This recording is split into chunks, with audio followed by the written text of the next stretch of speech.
News 1 Lanka today. දිවයිනට නැගෙනහිර දෙසින් වන පහළ වායුගෝලයේ කැළඹිලි තත්ත්වය තවදුරටත් පවතින බව කාලගුණ විද්‍යා දෙපාර්තමේන්තුව නිවේදනයක් නිකුත් කරමින් සඳහන් කරනවා. එහි බලපෑමෙන් උතුරු මැද සහ නැගෙනහිර පළාත්වලට විටින් විට වැසි හෝ ගිගුරුම් සහිත වැසි ඇතිවිය හැකියි.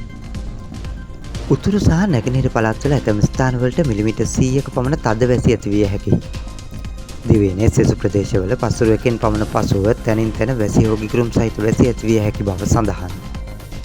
ඌව පළාතේ සහ හම්බන්තොට දිස්ත්‍රික්කයේ උදැසන කාලයේදීත් වැසි ඇතිවිය හැකියි. වස්නාහිර, සබරගමුව, මධ්‍යම, දකුණ සහ ඌව පළාත්වලට ඇතැම් ස්ථානවල මිලිමීටර් 75ට වැඩි තරමක තද වැසි ඇතිවිය හැකි බවද සඳහන්. උතුර, නැගෙනහිර, උතුරුමැද ඌව සහ මධ්‍යම පළාත්වල අහස වලාකුළින් බරව පවතිනු ඇති. එමෙන්ම බස්නාහිර, සබරගමුව, මධ්‍යම සහ දකුණු පළාත්වල ඇතැම් ස්ථානවලට අලුයම් කාලයේදී මීදුම් සහිත තත්ත්වයක් පැවතිය හැකි බවද සඳහන්. ගිගුරුම් සහිත වැසි සමග ඇතිවිය හැකි තාවකාලික තද සුළං වලින් සහ අකුණු මගින් සිදුවන අනතුරු අවම කර ගැනීමට අවශ්‍ය පියවර ගන්නා ලෙසද එම දෙපාර්තමේන්තුව වැඩිදුරටත් ජනතාවගෙන් ඉල්ලා සිටිනවා. රට තොට පුවත් දැන් ඇසරු සැනින් ඔබ වෙත. News 1 Lanka today.